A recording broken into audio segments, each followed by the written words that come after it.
good morning, good afternoon and good evening my dear friends. I am Raghunandan Sengupta from the IME department IIT Kanpur and welcome to this TQM II lecture 3.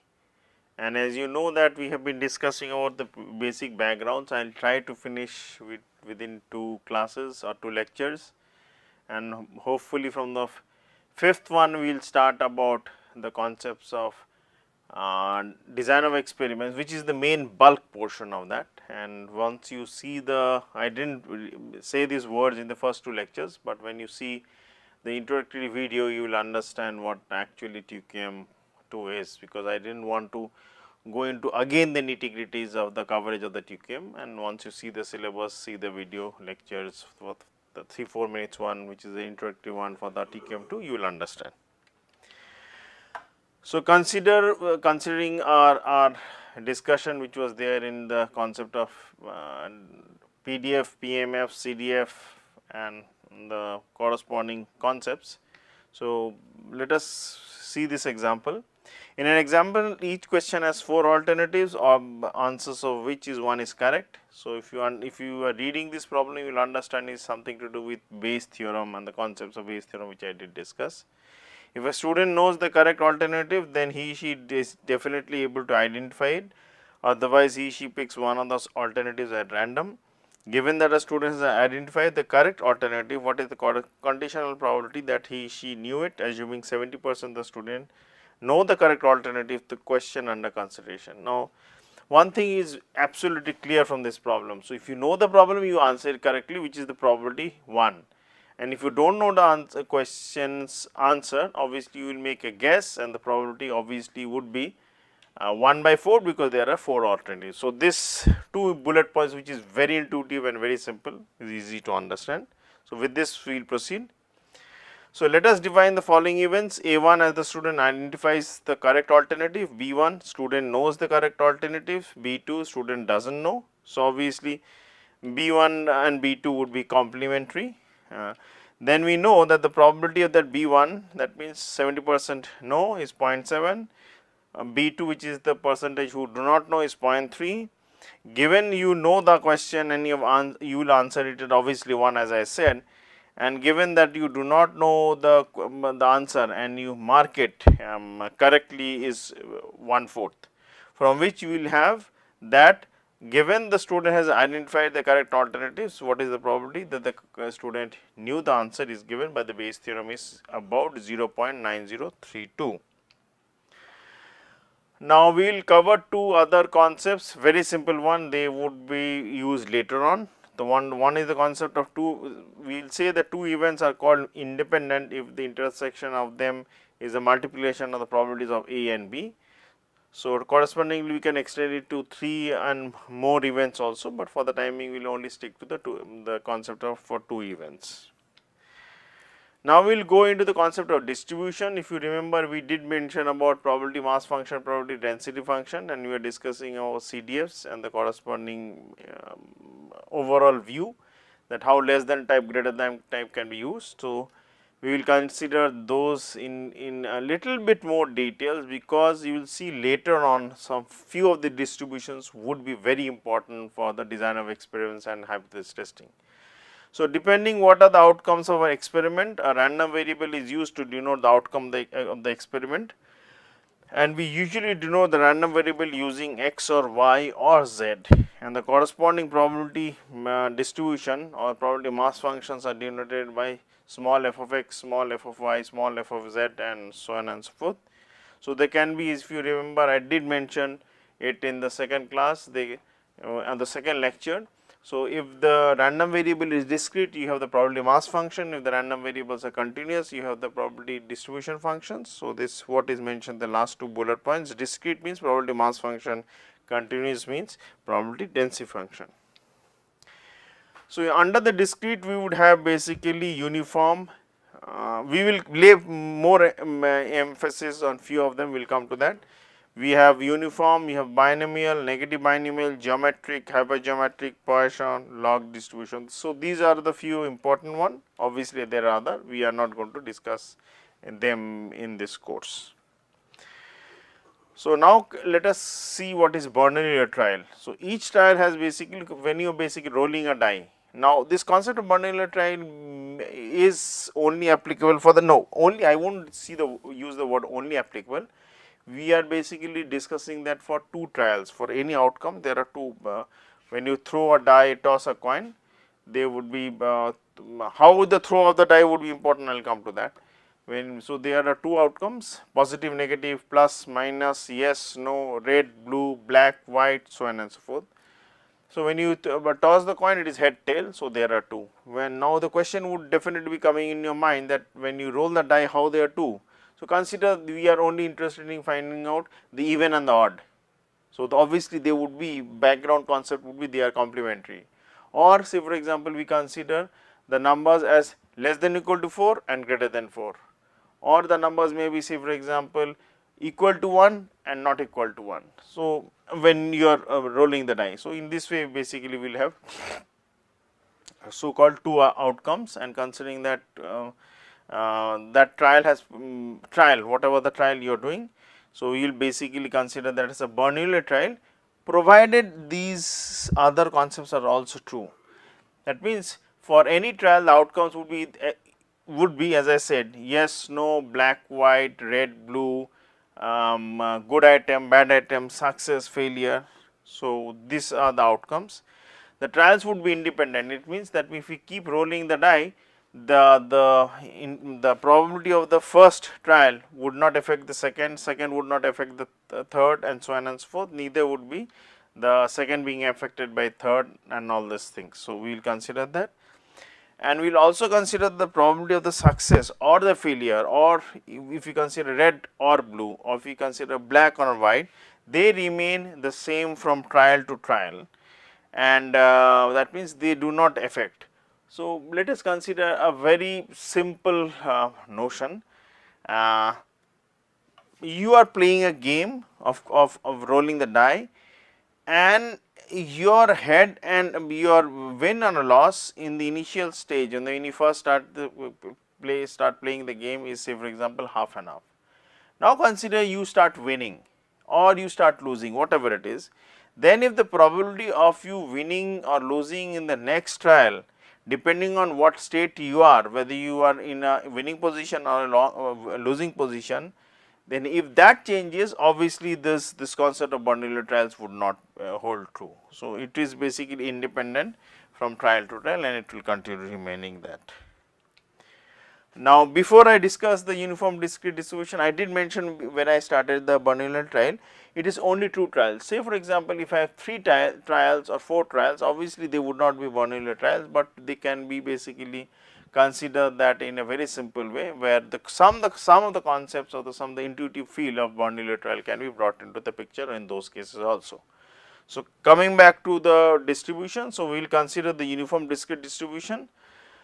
So, that f of x is given by 1 by n, and a and b are the parameters such that a and b are along the real line. So, a can be negative, positive, 0, b can be negative, positive, 0, but obviously b would be greater than a.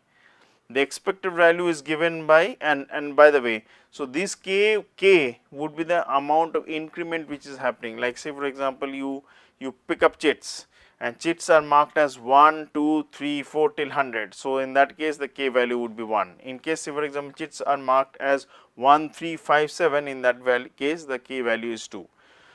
So, expected value is given, the variance is given. So, example, so I am just discussing a variance and expected value, they would be, if at all used in the cases, we will just take these formulas and do our problems accordingly.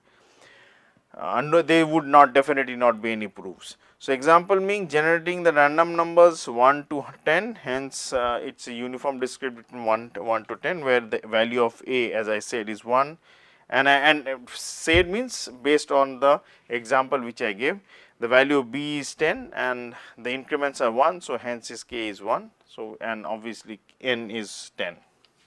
So, this is a uniform discrete distribution, how it look like, starting from 1 to 20 for this case, and the f of x, which is the PMF, probability mass function, is plotted along the y axis. Now consider the binomial distribution. So it basically comes from the binomial distribution, which you know in general mathematics we must have done in class 10 or class 11. So the f of x is given by ncx p to the power x q to the power n minus x. So n and p are the parameters, where p is basically between 0 and 1, and n is a number which is an integer, obviously positive integers, because n can be 3, 4, 5, 6, whatever it is. The expected value is given by as written in the formula n into p, variance is given by npq. So consider you are checking the quality of the product coming out of the shop floor. A product can either pass or fail with probability 0.8 and 0.2, and for checking you take such 50 products. So n is 50. Then if x is the random variable denoting the number of successes in this 50 inspections, you will basically have 50 cx p to the power x q to the power n minus x, and here n is 50 as we know, and the values of p and q are given as 0.8 and 0.2. So this is the binomial distribution, just a sample which we have just plotted on Excel and just given it for our own benefit to understand. So f of x, which is the PMF along the y axis, x values along the x axis, they start from 0 and can go on depending on whatever the n value is. So very simple. So we will consider very simple examples. So question is 20% of BSNL shares are owned by Mr. Muralilal. A random sample of 5 shares is chosen. What is the probability that at most 2 of them would be found to be owned by Muralilal? So you can basically solve it using the simple binomial distribution, where p value is 0.2, q value is 0.8, and n value is given as 5. So we want to find out the probability of x being less than or equal to 2. So obviously the x will take the value of 0, 1, 2, or other ways can you do is that basically 1 minus the complementary of that. So the probability comes out to be as given in the last line, starting the first term being 5c0, 0.2 to the power 0, 0.8 to the power 5, when obviously the x value is 0 and n minus x is 5, till the third value is given as 5c2, 0.2 to the power 2. So negative binomial distribution is given by the formula r plus x minus 1, c r minus 1, or c r x, whatever way you are looking at, p to the power r, q to the power x. So x values basically take from r plus 1, and it continues in infinity. So p and n are the parameters. Expected value is given by rq by p, and variance is given by rq by p square. So consider example that where you are still inspecting items from the production line, but now you are interested in finding the probability distribution of the number of failures predicting the fixed success getting the right product. Then we will have, considering p is equal to 0.8, q is equal to 0.2, the distribution of x is given as shown in the last line. So this is the negative binomial distribution with some values. Again we are plotting PMF along the y axis, x basically along the x axis you have the values for x. So suppose that the probability of manufacturing process producing a defective item is 0.05. Suppose further that the quality of any one item is independent of the quality of any other item produced. So consider Mr. Rao, the quality control officer, selects the items at random from the production line and stops his inspection when he gets 10 good items. Then what is the probability of getting 2 defective items before he stops production? So you need to find it. So given p as 0.95, q as 0.05, hence the required probability is given as when x is equal to 2, and you have those values in front of you. Consider the geometric distribution. So geometric distribution f of x, which is the PMF, is given by px to the power q. So p to the power 1 and q to the power x. So technically can be considered the case where you get the head or a tail for the first time, very simply. P is the parameter and expected value is given by q by p. So if you remember in the earlier example it was rq by p, so it is now q by p because r is 1, and variance is given by q by p square. So consider the example above, but now you are interested in finding the probability distribution and the number of failures predicting the first success and getting the right product. So the probabilities are found out given the values of p and q as 0.8 and 0.2. So, this is the geometric distribution, how it would look like. So, a recent study indicates that Colgate toothpaste have a market share of 45% versus 55% of Pepsodent. Ms. Dabbawala, the marketing research executive firm, wants to conduct a new test for which she wants users of Colgate. Potential participants from the test are selected by random screening of users of toothpaste to find the Colgate users. So, now you want to find out that given if the probability that there are 5 users, then you want to find out that probability that 5 users will have to be interviewed. It is not 5 users, my mistake. So they have to be interviewed. So, if the probability is to be found out, if there are 5 users, will have to be interviewed by Ms. Dabbawala to find out the first Colgate toothpaste. So, it can be the first trial, second, third, fourth, and so on and so forth. So, P is given as 45, PQ is given as 55, hence the probability that x is equal to 4 we can find out from the formula as P to the power 1 and Q to the power 4. In the hypergeometric distribution, so f of x is given. So, now here I would like to mention one very important thing. For in all the distributions we have considered technically the obviously which is right, the population is infinite. Here also in hypergeometric the population is infinite, but we will consider it to be such a very large value and it is denoted by capital N, because N would be coming into the calculations for the hypergeometric distribution. So, this is a unique case and remember that. So, f of x is given and you remember that here that capital N is coming into the formula. So, that will make sense in the whole calculation. So, the parameters are capital N, small n, p, expected value is given by n into p. So, this n into p and n into p for the other distribution, binomial distribution would make sense. So, in the limiting case, so a variance is given by n p q and in the bracket capital N minus small n divided by capital N minus 1. Now, again it will make sense because as capital N increases to infinity, this ratio of capital N minus small n by capital N minus 1 becomes 1, hence the variance also becomes equal to the binomial distribution. So, example, consider the example above. Now, we are interested in finding the probability distribution of the number of failures or success for getting the wrong or the right product when we choose n number of products, and inspection is being done for a total population of n. Consider n is very large, here it is 100. So, given that we can find out the distribution x. So, remember here the p and q values which are the actually the proportions which we can consider. If you remember in the last second class, we did mention that corresponding to relative frequency chance, it becomes actually equal to the probability in the long run as the sample size increases. So, P and Q are the proportions of getting a good item and a bad item respectively.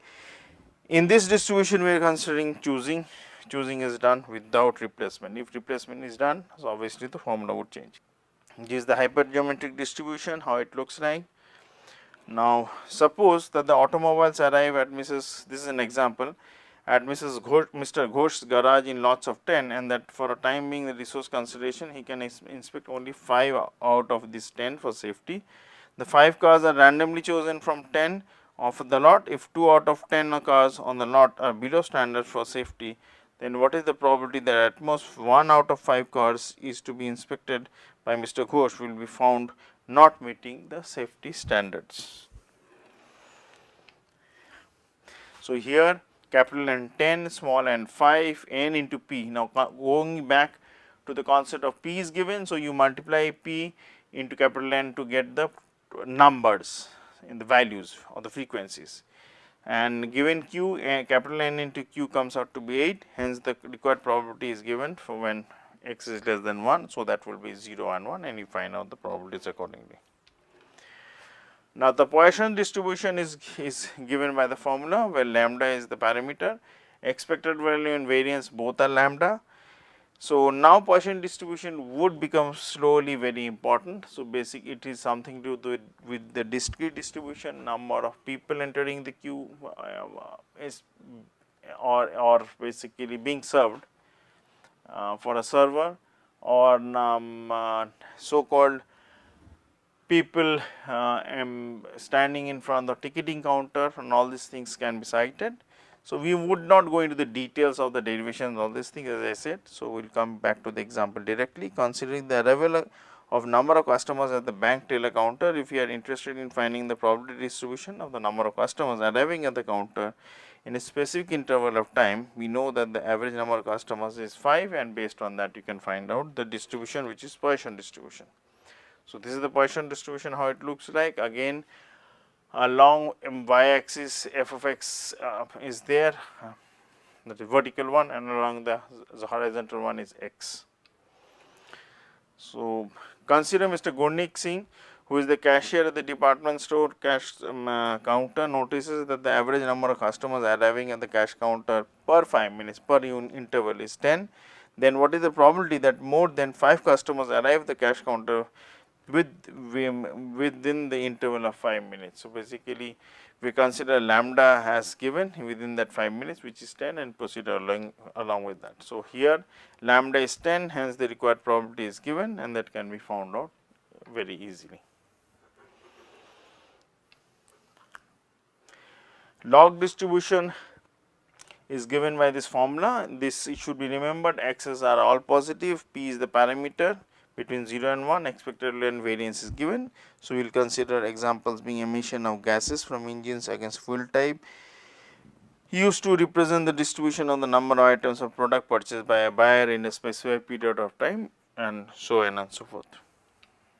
So, this is the log distribution, putting some values, and so it looks similarly, the curve looks like the exponential distribution or the Poisson distribution, conceptually, like the shape wise, not the exact way, but shape how it looks like. Now, we will consider the continuous distribution, which are very specific for our studies. There are a lot of continuous, lot of discrete distribution, but we will not consider that.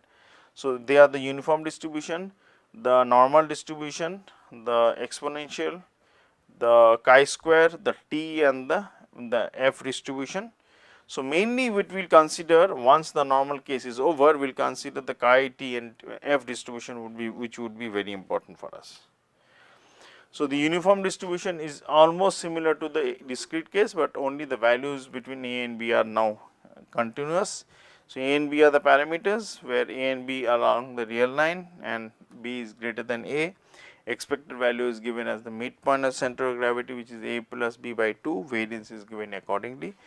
So, example, choosing any number between 1 and 10, both inclusive from the real line, would give you some hint about the concept of uniform distribution. This is the uniform distribution. So, now we will consider the normal distribution with the parameters mu and sigma square. So, distribution f of x given as it looks like, and mu is along the real line and sigma square is greater than 0. Expected value is given by mu and variance is given by sigma square. So, example, consider the average age of a student between class 7 and 8 selected at random in the city of Kanpur.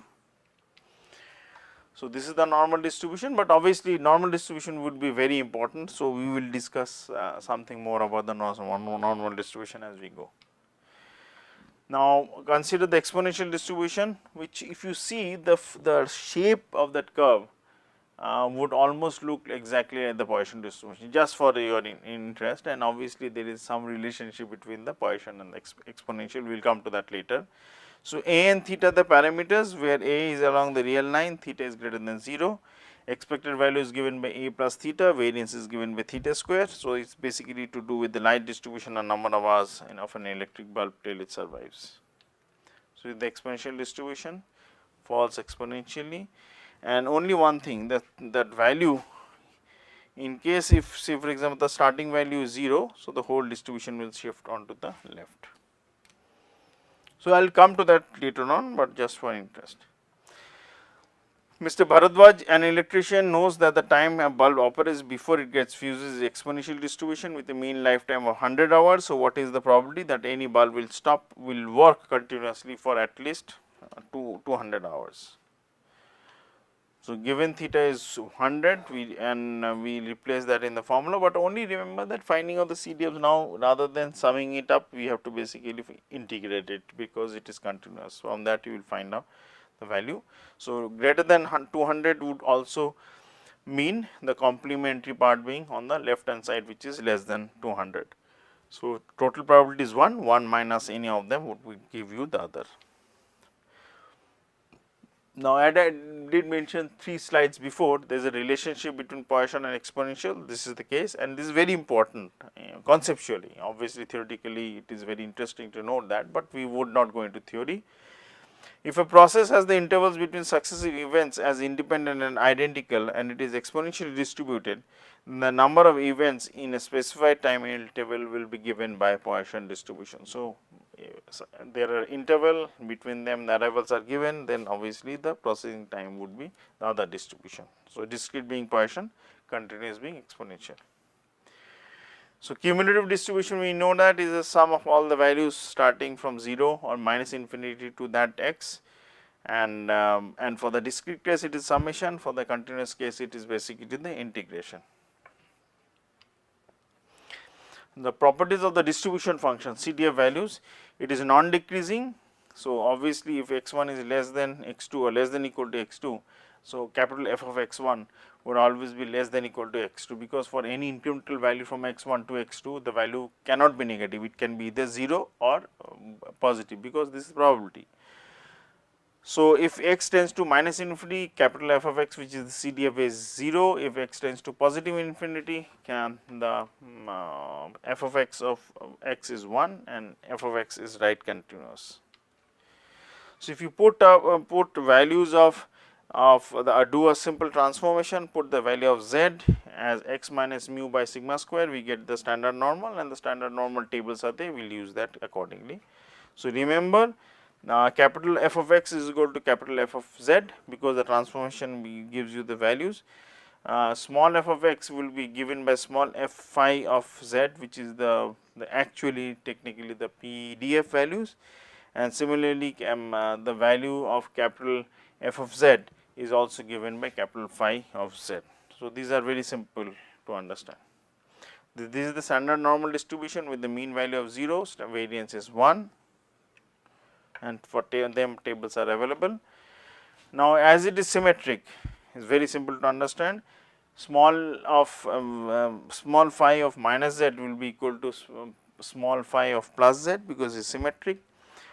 Capital of minus z would basically be the complementary part of say for example capital Z, and probabilities of a being less than x and x being less than b, you can find out using the cumulative distribution function, and when the left limit tends to minus infinity and the right limit tends to the positive infinity, in the two cases we can solve the problems accordingly. So, this is the normal distribution, these are the a and v values just for example.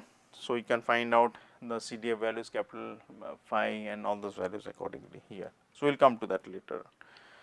Now, this how we will come to that later, and we have the charts here. So, the standard normal distribution is given. So, if you basically find out the first column, z values are given from 0 to 3, it can continue to infinity, but obviously the values would be very, very small. And on the topmost row, the values of z point something values are given from 0 to 0.09, and the values which are inside this sheet, all these are the so called cumulative distribution functions, CDF values starting with the integration from 0 to that particular value. So, if you see the pink curve, so obviously there will be complementary part on the left hand side, you can use that accordingly. So, only one thing, so this z distribution which is there for where standard deviation is 1. So, at plus 1 and minus 1, these are the inflection points, they can be found out very easily, and you can solve the problems for many of the cases. So, consider this in an example, 20% of the students failed, that is obtain a score which is less than or equal to 40, 10% of the student obtain a grade of say 70 marks or above. Assuming normal distribution of marks, find the mean and the standard deviation of the distribution, and you can solve the problems accordingly. So, here steps which we will do solve the problem. Probability of x being less than 0.40 marks is equal to, for the corresponding value of z will be given, and say similarly when you want to find out the value of probability of x greater than 70, you can find out the other z. Putting those values to, there are two equations, two unknowns, mean and standard deviation, you can find them, and the value comes out to be 54.12 and 17.64. So, Professor Rampal's mathematics examination, 20% of the students failed and 10% the same example, as students continued got a score of 70, and based on that we calculate the values as given. So, this is the standard normal distribution and we solve the problems accordingly. So, now few approximations are there. So, the normal approximation which will be important for the binomial distribution would be let x be equal to binomial p n, and p and n are the parameters. So, where n is large and p is small, then the distribution can be approximated with the normal with the mean equal to the binomial distribution, which is np, and the variance equal to npq. So, we can solve accordingly. So, if it is, say for example, Poisson distribution, it can be converted to using the concept to a normal distribution. If it is, say for example, the exponential distribution, it can be converted to a normal distribution. But remember, the mean value and the variance of the corresponding normal distribution will be coming from where the original distribution is. So, obviously, there will be approximation, but it gives us good solution. So, de Moivre's Laplace limit theorems. So, these are very easy to understand. In case, say for example, if you want to consider the binomial distribution, mean value in place of, say for example, mu becomes n into p, and the variance in place of sigma square or square root of sigma, which is standard deviation, it becomes square root of np q, and we can solve the problems accordingly. So, these would not be actually used, but they may be interesting to discuss later on when we consider TQM II. So, in Markov's inequality, let z be a non-negative random variable such that expected value exists. Then for every positive t, we will have probability of z greater than t is given by expected value of z divided by t. So, t is basically a positive integer. In the case it is a Chebyshev's equality. So, it does not mention anything about the negative or positive values of the random variable, but if its first moment and the second moment exist, then the mod of the distance between x and its mean value within a certain bound is, if given by the value of t, then there is a relationship that the mod would be the bound would be less than equal to or greater than equal to t sigma is given by inverse of 1 by t square. So, higher or lower the value of t will basically give me the answer. So, let x be the number of successes so let x be the successes of n number of trials in a Bernoulli trial. So, each with a success p, then for arbitrary positive values of epsilon we have limiting, in case it basically x is x n by n minus p being less than equal to epsilon is given by 1 as n tends to infinity. Have a good day and thank you very much.